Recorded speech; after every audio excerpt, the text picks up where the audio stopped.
Today we are going to solve the question number 1.4 from the book Digital Design by Maurice Vano and Michael T. Saletti. The question is, what is the largest binary number that can be expressed with 14 bit? What is the equivalent decimal and hexadecimal number? मतलब हमको इस question में largest binary number बताना है जो कि हम express कर सकते हैं with the help of 14 bit, है ना। और इस 14 बिट के नंबर का इक्विवेलेंट डेसिमल भी बताना है और इक्विवेलेंट हेक्साडेसिमल नंबर भी बताना है, ठीक है। तो अब हमको लार्जेस्ट बाइनरी नंबर बताना है। अब आपको पता है कि बाइनरी नंबर जो होता है वो उसमें दो ही डिजिट्स होती हैं, या तो 1 होता है या 0 होता है। तो अब अगर हमको 14 बिट का लार्जेस्ट बाइनरी नंबर बनाना है तो लार्ज करने के लिए सारी बिट्स लार्ज होनी चाहिए। इन दोनों में से लार्ज 1 है तो सभी 14 बिट में 1 आना चाहिए, है ना। तो यहाँ तो हमने क्या करना है, यहाँ पर 14 बॉक्सेस बना लेने, ठीक है। और ईच बॉक्स में 1 एंटर कर दीजिए आप। तो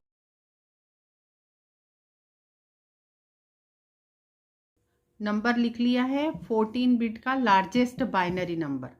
अब बाइनरी नंबर में आपको पता है ईच बिट की जो वेटेज होती है वो सबसे पहली बिट की होती है 2 टू द पावर 0, इसकी 2 to the power 1, 2 to the power 2, और इस तरह से आप ग्रेजुअली आगे बढ़ते चले जाएंगे। और ये जो आपकी 14th बिट है इसकी होगी 2 टू द पावर 13। तो हम इनको बीच वाली को लिख लेते हैं, ठीक है। तो ये हमने सब ईच बिट का यहाँ पर वेट लिख लिया है।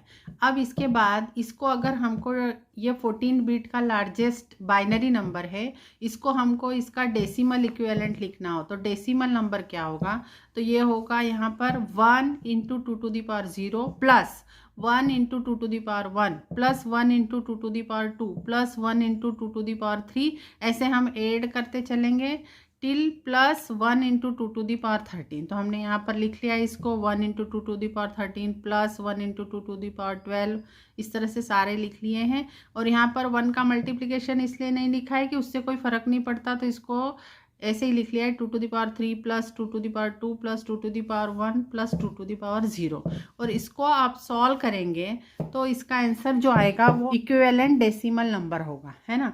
अब इसको सॉल्व करना आप ऐसे भी कर सकते हैं, 2 टू द पावर 13 की वैल्यू निकाल लें, फिर 2 टू द पावर 12 की वैल्यू निकाल लें, 2 टू द पावर 11 की, और सबको निकाल कर फिर ऐड कर दें।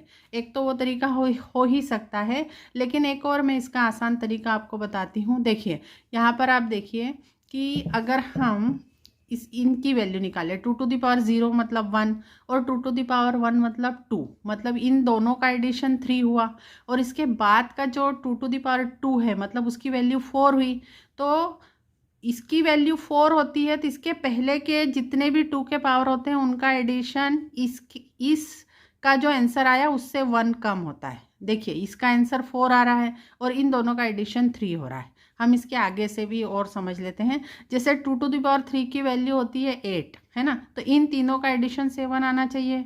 तो ये देखो 2 टू द पावर 2 मतलब 4, 2 टू दी पावर 1 मतलब 2 मतलब 6, और ये 1 मतलब 7, ये 7 हुआ, है ना। एक और देख लेते हैं, 2 टू दी पावर 4 मतलब कितना होता है 16, और इन सब का एडिशन 15 होना चाहिए।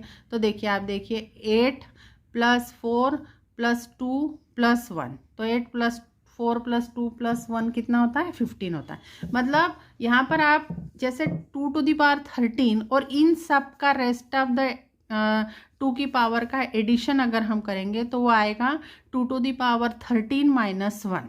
तो इसका आंसर इज इक्वल टू क्या हो जाएगा 2 to the power 13 plus 2 to the power 13 minus 1। तो आप 2 टू दी पावर 13 का आंसर निकाल लें, उसको हम यहाँ पर लिख लेंगे। तो 2 टू दी पावर 13 की वैल्यू होती है 8192 प्लस 8192 माइनस 1 मीन्स 8191, और इन दोनों को हम ऐड करते हैं तो हमारा आंसर आता है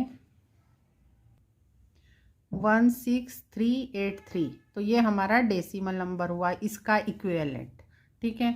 अब हम निकालते हैं हेक्साडेसिमल इक्विवेलेंट। तो हेक्साडेसिमल इक्विवेलेंट निकालने के लिए हमने ये जो 14 बिट का लार्जेस्ट नंबर था उसको हमने इस तरह से लिखा है कि 4 4 का ग्रुप बने।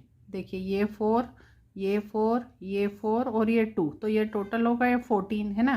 तो अब हम हेक्साडेसिमल में जो 1111 होता है दैट स्टैंड्स फॉर एफ, तो ये भी सेम है एफ और ये भी एफ है, और इसको हम आगे कुछ भी नहीं है तो हम 2 0 लगा देंगे, तो 0 0 1 1 मतलब ये किसके लिए होता है 3 के लिए। ठीक है, तो हमारा हेक्साडेसिमल इक्विवेलेंट नंबर क्या हो गया इसका 3F F F। ठीक है, ये हेक्साडेसिमल हुआ, मतलब इसका बेस कितना हुआ 16। अब आप कमेंट करके बताइए कि लार्जेस्ट 10 बिट बाइनरी नंबर है उसका डेसिमल इक्विवेलेंट आप कमेंट सेक्शन में लिखकर बताइए कितना होगा।